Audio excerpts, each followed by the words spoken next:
નમસ્તે મિત્રો, આપની યુટ્યુબ ચેનલમાં આપ સૌનું હાર્દિક સ્વાગત છે। આજે આપણે આ વિડીયોમાં સિનિયર સાયન્ટિફિક અસિસ્ટન્ટ એક્ઝામના જે યુનિટ 2 આપેલ છે તેમાં 2.2 ટોપિક જે છે પરિસરની હવાની ગુણવત્તા અને ધુમાડિયાના નિયંત્રણ માટેની પૃથ્થકરણીય પ્રક્રિયા તેની સમજૂતી મેળવીશું અને તેના MCQs જોઈશું। અને આ પહેલાં આપણે 6 lecture senior scientific assistant exam related મૂકી દીધા છે, તો એ પણ જોઈ લેવા।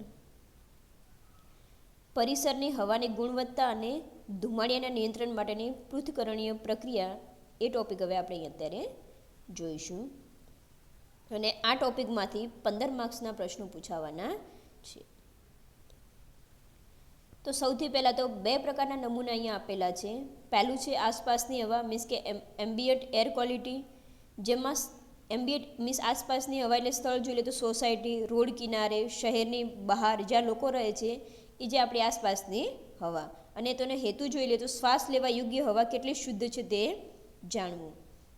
બીજો નમૂનો છે સ્ટેક ગેસ મીન્સ કે સ્ટેક ગેસ મોનિટરિંગ। તો સ્થળ જોઈ લે તો એ ક્યાં જોવા મળશે તો ફેક્ટરીની ચીમની મીન્સ કે ધુમાડો નીકળવાની જે જગ્યા હશે ત્યાં, અને તેનો હેતુ હશે ફેક્ટરી કેટલું પ્રદૂષણ બહાર કાઢે છે તેના પર નિયંત્રણ રાખવું। અહીંયા આપણે આગળ જોઈએ તો મુખ્ય પ્રદૂષકો અને તેમની પદ્ધતિઓ જોઈ લઈએ। તો અહીંયા મુખ્ય 4 પ્રદૂષકો આપવામાં આવે છે જે આપણે યાદ રાખવાના છે। પ્રદૂષકમાં પહેલું છે પાર્ટિક્યુલેટ મેટર, અને એનું ટૂંકું નામ છે SPM અથવા તો PM10। તે શું છે તો તે એક ધૂળ અથવા જે રજકણો આપણે જોવા મળે છે તે, અને આને માપવાની સરળ રીત છે વજન કરો મીન્સ કે ગ્રેવીમેટ્રિક તરીકે ફિલ્ટર પર ધૂળ જમાવીને વજન કરવાનું છે। પછી બીજું છે સલ્ફર ડાયોક્સાઇડ મીન્સ કે SO2, અને SO2 શું છે તો સલ્ફર ગેસ, અને તેને માપવાની સરળ રીત છે રંગ બદલો મીન્સ કે સ્પેક્ટ્રો, ખાસ પ્રવાહીમાં શોષીને રંગ માપવાનો છે। ત્રીજું છે નાઇટ્રોજન ઓક્સાઇડ NOx મીન્સ કે જે નાઇટ્રોજન ગેસ છે એમાં પણ રંગ બદલશે અને ખાસ પ્રવાહીમાં શોષીને રંગ માપો। અને છેલ્લું છે કાર્બન મોનોક્સાઇડ મીન્સ કે CO, મશીનથી વાંચો મીન્સ કે NDIR ઇન્ફ્રારેડ મશીન ગેસની માત્રા કહેશે। આ ઇન્ફ્રારેડ જે મશીન હશે તે ગેસની માત્રા જણાવશે। એના પછી સેમ્પલિંગની મુખ્ય તકનીકો જોઈ લઈએ મીન્સ કે ટેકનિક જોઈ લઈએ। તો સૌથી પહેલું છે હાઈ વોલ્યુમ સેમ્પલર। એમ્બિયન્ટ એરમાં SPM માપવા માટે વપરાતું મોટું મશીન છે મીન્સ કે જે SPM માપવા માટે સૌથી મોટું જે મશીન છે એમ્બિયન્ટ એરમાં એ છે હાઈ વોલ્યુમ સેમ્પલર। બીજું છે ઇમ્પીગર, તો કાચની બોટલો જેમાં પ્રવાહી ભરીને ગેસ મીન્સ કે SO2 NOx શોષવામાં આવે છે। પછી છે આઇસોકાઇનેટિક સેમ્પલિંગ, તો સ્ટેક ચીમનીમાં SPM માપવાની ખાસ પદ્ધતિ, ગેસની ઝડપ અને સેમ્પલ લેવાની ઝડપ સરખી રાખવી જરૂરી છે। તો જ્યારે પણ ચીમનીમાં જ્યારે SPM માપવાનું હોય ત્યારે આઇસોકાઇનેટિક સેમ્પલિંગનો ઉપયોગ કરવામાં આવે છે। પછી SO2 અને NOxમાં એમાં ઇમ્પીગર મશીનનો ઉપયોગ કરવામાં આવે છે, જ્યારે હાઈ વોલ્યુમ સેમ્પલરમાં એમ્બિયન્ટ એરમાં SPM માપવા માટે વપરાતું મશીન છે। પછી અમુક રિવિઝન માટેના પોઈન્ટ્સ જોઈ લઈએ। તો SPM હંમેશા વજન દ્વારા મપાય છે મીન્સ કે SPM માપવા માટે તમારે હંમેશા ગ્રેવીમેટ્રિક પદ્ધતિનો ઉપયોગ કરવો પડે છે। પછી SO2 અને NOx હંમેશા પ્રવાહીમાં શોષીને પછી સ્પેક્ટ્રોફોટોમીટરમાં મપાય છે। જે SO2 અને NOx છે એને હંમેશા પ્રવાહીમાં એબ્ઝોર્પ્શન કરી પછી સ્પેક્ટ્રોફોટોમીટર દ્વારા મપાય છે। અને CO હંમેશા NDIR મશીનથી મપાય છે। જુઓ, પહેલું જે SPM હતું તેને ગ્રેવીમેટ્રિક દ્વારા મપાય છે, બીજું SO2 અને NOx તેને સ્પેક્ટ્રોફોટોમીટર દ્વારા, CO ને હંમેશા NDIR મશીનથી મપાય છે, અને સ્ટેક મોનિટરિંગમાં આઇસોકાઇનેટિક શબ્દ SPM માટે વપરાય છે। હવે અમુક એમ્બિયન્ટ એર માટેના મુખ્ય મુદ્દાઓ જોઈ લઈએ। તો સૌથી પહેલું છે એનું મહત્વ, તો જાહેર આરોગ્ય અને પર્યાવરણીય નિયમો માટે મોનિટરિંગ જરૂરી છે। સેમ્પલિંગ, તો સક્રિય સેમ્પલિંગ પદ્ધતિઓ વપરાય છે। પછી પ્રિઝર્વેશન, તો ગેસના નમૂનાઓને શોષક દ્રાવણમાં સ્થિર કરીને ઠંડા તાપમાને સંગ્રહિત કરાય છે। પછી સ્ટેક ગેસના મુખ્ય મુદ્દાઓ જોઈ લઈએ। તો મહત્વ એનું ઔદ્યોગિક ઉત્સર્જન નિયંત્રણ માટે જરૂરી છે। સેમ્પલિંગ SPM માટે તો આઇસોકાઇનેટિક પદ્ધતિ ખૂબ મહત્વની છે। આમાં ચીમનીની અંદરના ગેસની ઝડપ અને સેમ્પલિંગ પ્રોબની ઝડપ સમાન રાખવામાં આવે છે જેથી સચોટ પરિણામ મળી શકે। ત્રીજું જોઈએ CEMS, તો આધુનિક ઉદ્યોગમાં સતત દેખરેખ માટે automatic continuous emission monitoring system વપરાય છે। CEMSનું ફૂલ ફોર્મ છે કન્ટિન્યુઅસ એમિશન મોનિટરિંગ સિસ્ટમ। અને પ્રિઝર્વેશન જોઈએ તો પ્રવાહી શોષક નમૂનાઓ માટે સંગ્રહ પદ્ધતિઓ એમ્બિયન્ટ એર જેવી છે, CO જેવી ગેસ માટે તાત્કાલિક વિશ્લેષણ થાય છે. આપણે તેની થોડી શોર્ટમાં સમજૂતી જોઈ લીધી. હવે આપણે એના MCQs જોઈશું, જે એક્ઝામમાં તમને ખૂબ જ ઇમ્પોર્ટન્ટ થશે.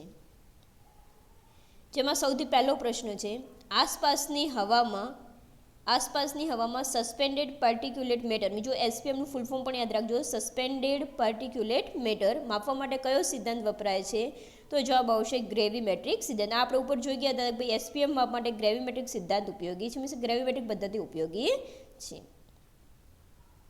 પછી બીજો પ્રશ્ન જોઈએ, SPM સેમ્પલિંગ માટે સામાન્ય રીતે કયું સાધન વપરાય છે? તો ઇમ્પિગર ટ્રેન, ટેડલર બેગ, હાઈ વોલ્યુમ સેમ્પલર કે NDIR વિશ્લેષક? તો જવાબ આવશે હાઈ વોલ્યુમ સેમ્પલર. તો SPM સેમ્પલિંગ માટે સામાન્ય રીતે હાઈ વોલ્યુમ સેમ્પલર વપરાય છે. ત્રીજો પ્રશ્ન જોઈએ, સલ્ફર ડાયોક્સાઇડ મીન્સ કે SO2ના સેમ્પલિંગ માટે શોષક દ્રાવક તરીકે શું વપરાય છે?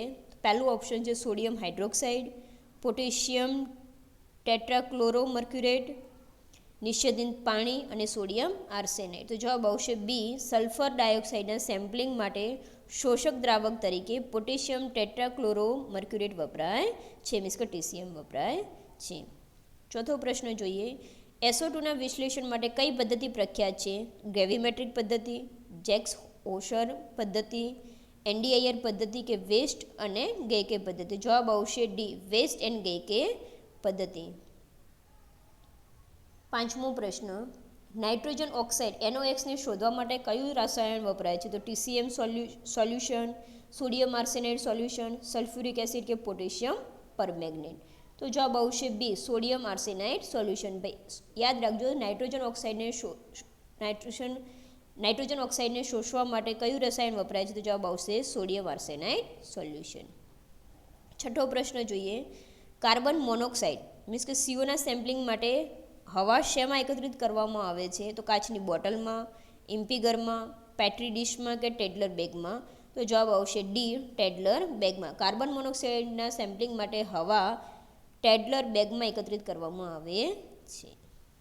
સાતમો પ્રશ્ન જોઈએ, COના વિશ્લેષણ માટે સામાન્ય રીતે કઈ તકનિકનો ઉપયોગ થાય છે? પહેલું છે UV ફ્લોરોસેન્સ, બીજું છે ગ્રેવીમેટ્રિક, ત્રીજું NDIR અને ચોથું છે ટાઇટ્રેશન. તો COના વિશ્લેષણ માટે સામાન્ય રીતે NDIR તકનિકનો ઉપયોગ થાય છે. આઠમો પ્રશ્ન જોઈએ, એમ્બિયન્ટ એર સેમ્પલિંગમાં ઇમ્પિગરનો ઉપયોગ કયા પ્રદૂષકો માટે થાય છે? ફરીથી વાંચું છું પ્રશ્ન, એમ્બિયન્ટ એર સેમ્પલિંગમાં ઇમ્પિગરનો ઉપયોગ કયા પ્રદૂષકો માટે થાય છે? તો પહેલું છે માત્ર SPM માટે, બીજું છે માત્ર CO માટે, ત્રીજું છે SO2 અને NOx માટે અને ચોથું છે SPM અને CO માટે. તો જવાબ આવશે સી, SO2 અને NOx માટે. નવમો પ્રશ્ન, ગ્રેવીમેટ્રિક વિશ્લેષણનો અર્થ શું છે? તો પહેલું છે રંગ માપવો, બીજું છે વજન માપવું, ત્રીજું છે વોલ્યુમ માપવું અને ચોથું છે તાપમાન માપવું. તો જવાબ આવશે બી, વજન માપવું. દસમો પ્રશ્ન, SO2 અને NOx નમૂનાઓને લેબમાં મોકલતી વખતે શા માટે ઠંડા રાખવામાં આવે છે? તો પહેલું છે જેથી તેનું વજન ન બદલાય, બીજું જેથી રાસાયણિક પ્રક્રિયા ધીમી થાય અને નમૂનો સ્થિર રહે, ત્રીજું જેથી તે જામી જાય અને ચોથું જેથી તે બાષ્પીભવન ના થાય. તો જવાબ આવશે બી, જેથી રાસાયણિક પ્રક્રિયા ધીમી થાય અને નમૂનો સ્થિર રહે. પછી આપણે આગળના પ્રશ્નો જોઈએ. 11મો પ્રશ્ન, સ્ટેક કેસ મોનિટરિંગ ક્યાં કરવામાં આવે છે? તો પહેલું છે શહેરના મુખ્ય ચોક પર, બીજું છે ફેક્ટરીની ચીમનીમાંથી, ત્રીજું છે ખેતીની જમીન પર અને ચોથું છે પાણીના સ્ત્રોત પાસે. તો જવાબ આવશે બી, ફેક્ટરીની ચીમનીમાંથી સ્ટેક ગેસ મોનિટરિંગ કરવામાં આવે છે. 12મો પ્રશ્ન, સ્ટેકમાંથી SPM સેમ્પલિંગ માટે સૌથી મહત્વપૂર્ણ શરત કઈ છે? તો પહેલું છે આઇસોકાઇનેટિક સેમ્પલિંગ, બીજું તાપમાન સ્થિર કરવું, ત્રીજું પવનની ગતિ માપવી અને ચોથું છે ગેસનો રંગ જોવો. તો જવાબ આવશે એ, સ્ટેકમાંથી SPM સેમ્પલિંગ માટે સૌથી મહત્વપૂર્ણ શરત છે આઇસોકાઇનેટિક સેમ્પલિંગ. 13મો પ્રશ્ન, આઇસોકાઇનેટિક સેમ્પલિંગ એટલે શું? તો પહેલું છે ચીમનીમાં ગેસની ઝડપ ઓછી થાય ત્યારે સેમ્પલ લેવું, સેમ્પલિંગ પ્રોબની ઝડપ અને ચીમનીના ગેસની ઝડપ સમાન હોય, ત્રીજું છે સેમ્પલિંગ પ્રોબની ઝડપ અને ચીમનીના ગેસની ઝડપ અડધી હોય અને ચોથું છે માત્ર રાત્રે સેમ્પલ લેવું. તો જવાબ આવશે બી, સેમ્પલિંગ પ્રોબની ઝડપ અને ચીમનીના ગેસની ઝડપ સમાન હોય છે, જેને આપણે આઇસોકાઇનેટિક સેમ્પલિંગ કહીએ છીએ. 14મો પ્રશ્ન, સ્ટેક એસપીએમ સેમ્પલિંગમાં ગ્રેવીમેટ્રિક પદ્ધતિમાં શું માપવામાં આવે છે? તો પહેલું છે ફિલ્ટર પેપરનું પ્રારંભિક કદ, બીજું છે ફિલ્ટર પેપરનું અંતિમ વજન, ત્રીજું છે ફિલ્ટર પેપરના વજનમાં તફાવત અને ચોથું છે ગેસનું દબાણ. તો જવાબ આવશે સી, ફિલ્ટર પેપરના વજનમાં તફાવત. 15મો પ્રશ્ન, CEMSનું પૂરું નામ શું છે? તો પહેલું છે સેન્ટ્રલ એમિશન મેનેજમેન્ટ સિસ્ટમ, બીજું છે કન્ટિન્યુઅસ ઇન્સ્ટ્રુમેન્ટ મોનિટરિંગ સિસ્ટમ, ત્રીજું છે કન્ટિન્યુઅસ એમિશન મોનિટરિંગ સિસ્ટમ અને ચોથું છે કેમિકલ એમિશન મેઝરમેન્ટ સ્ટાન્ડર્ડ. તો જવાબ આવશે કન્ટિન્યુઅસ એમિશન મોનિટરિંગ સિસ્ટમ. 16મો પ્રશ્ન, સ્ટેક ગેસમાં CO માપવા માટે CEMSમાં કઈ પદ્ધતિ વપરાય છે? તો પહેલું છે એ ગ્રેવીમેટ્રિક, બીજું છે NDIR, ત્રીજું છે ટાઇટ્રેશન કે ચોથું છે વેસ્ટ અને ગેકે. તો જવાબ આવશે સ્ટેક ગેસમાં CO માપવા માટે CEMSમાં NDIR પદ્ધતિનો ઉપયોગ થાય છે. સ્ટેક મોનિટરિંગ શા માટે જરૂરી છે? તો પહેલું છે હવામાનની આગાહી માટે, બીજું છે ઔદ્યોગિક ઉત્સર્જન નિયમોનું પાલન ચકાસવા માટે, ત્રીજું છે ફેક્ટરીની કાર્યક્ષમતા વધારવા માટે અને ચોથું છે માત્ર સંશોધન હેતુ માટે. તો જવાબ છે સ્ટેક મોનિટરિંગ ઔદ્યોગિક ઉત્સર્જન નિયમોનું પાલન ચકાસવા માટે જરૂરી છે. 18મો પ્રશ્ન જોઈએ, ફ્લુ ગેસમાંથી SO2 દૂર કરવા માટે સ્ક્રબર વપરાય છે, તેના મોનિટરિંગ માટે કઈ પદ્ધતિ યોગ્ય છે? ફરીથી વાંચું છું પ્રશ્ન, ફ્લુ ગેસમાંથી SO2 દૂર કરવા માટે સ્ક્રબર વપરાય છે, તેના મોનિટરિંગ માટે કઈ પદ્ધતિ યોગ્ય છે? પહેલું છે ગ્રેવીમેટ્રિક પદ્ધતિ, બીજું છે UV ફ્લોરોસેન્સ, ત્રીજું છે NDIR અને ચોથું છે આઇસોકાઇનેટિક. તો જવાબ આવશે અહીંયા બી, UV ફ્લોરોસેન્સ. 19મો પ્રશ્ન, કયો પ્રદૂષક લોહીમાં ઓક્સિજન વહન કરવાની ક્ષમતા ઘટાડે છે? પહેલું છે SO2, બીજું છે NOx, ત્રીજું છે SPM અને ચોથું છે CO. તો જવાબ આવશે અહીંયા ડી, જવાબ આવશે ડી, CO કાર્બન મોનોક્સાઇડ લોહીમાં ઓક્સિજન વહન કરવાની ક્ષમતા ઘટાડે છે. 20મો પ્રશ્ન, સ્પેક્ટ્રોફોટોમેટ્રિક વિશ્લેષણ પદ્ધતિમાં મુખ્યત્વે શું માપવામાં આવે છે? પહેલું છે ગેસનો જથ્થો, બીજું છે પ્રકાશનું શોષણ અથવા રંગની તીવ્રતા, ત્રીજું છે દબાણ અને ચોથું છે વજન. તો જવાબ આવશે અહીંયા બી, પ્રકાશનું શોષણ અથવા રંગની તીવ્રતા. તો સ્પેક્ટ્રોફોટોમેટ્રિક વિશ્લેષણમાં પ્રકાશનું શોષણ અને રંગની તીવ્રતા માપવામાં આવે છે. એના પછીનો પ્રશ્ન જોઈએ, એસિડ વરસાદ માટે મુખ્યત્વે કયા બે પ્રદૂષકો જવાબદાર છે? CO અને SPM, SO2 અને NOx, CO અને NO2, SPM અને SO2. તો જવાબ આવશે બી, SO2 અને NOx એ એસિડ વરસાદ માટે મુખ્યત્વે જવાબદાર છે.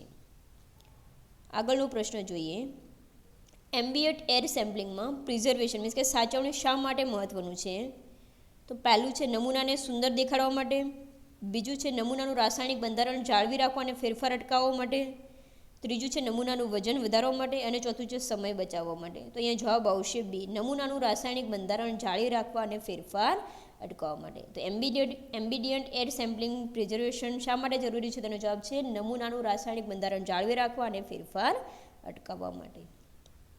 એના પછીનો પ્રશ્ન જોઈએ, જેક્પ્સ હોશર પદ્ધતિ કયા પ્રદૂષકના વિશ્લેષણ માટે સંબંધિત છે? તો પહેલું છે SO2 માટે, SPM માટે, CO માટે કે NOx માટે. તો જવાબ આવશે અહીંયા ડી, NOx માટે જેકબ્સ હોશર પદ્ધતિ ઉપયોગી છે. 24મો પ્રશ્ન જોઈએ, PM10માં 10 શું દર્શાવે છે? 10 કિલો વજન, 10 માઇક્રોમીટર અથવા તેનાથી નાનો વ્યાસ, 10 મિનિટનો સેમ્પલિંગ સમય કે 10% ભેજનું સ્તર. જવાબ આવશે અહીંયા બી, 10 માઇક્રોમીટર અથવા તેનાથી નાનો વ્યાસ. PM10માં 10 એ 10 માઇક્રોમીટર અથવા તેનાથી નાનો વ્યાસ દર્શાવે છે. 25મો પ્રશ્ન જોઈએ, NDIR ટેકનિક કયા ભૌમિતિક ગુણધર્મો પર આધારિત છે? તો જવાબ આવશે એ, ધ્વનિ તરંગોનું શોષણ કરવું, બીજું છે ઇન્ફ્રારેડ પ્રકાશનું શોષણ, ત્રીજું છે અલ્ટ્રાવાયોલેટ પ્રકાશનું ઉત્સર્જન અને છેલ્લું છે દળનું સંરક્ષણ. તો જોઈ લઈએ એનો જવાબ, ઇન્ફ્રારેડ પ્રકાશનું શોષણ. આનો જવાબ આવશે NDIR ટેકનિક ઇન્ફ્રારેડ પ્રકાશનું શોષણના ગુણધર્મો પર આધારિત છે.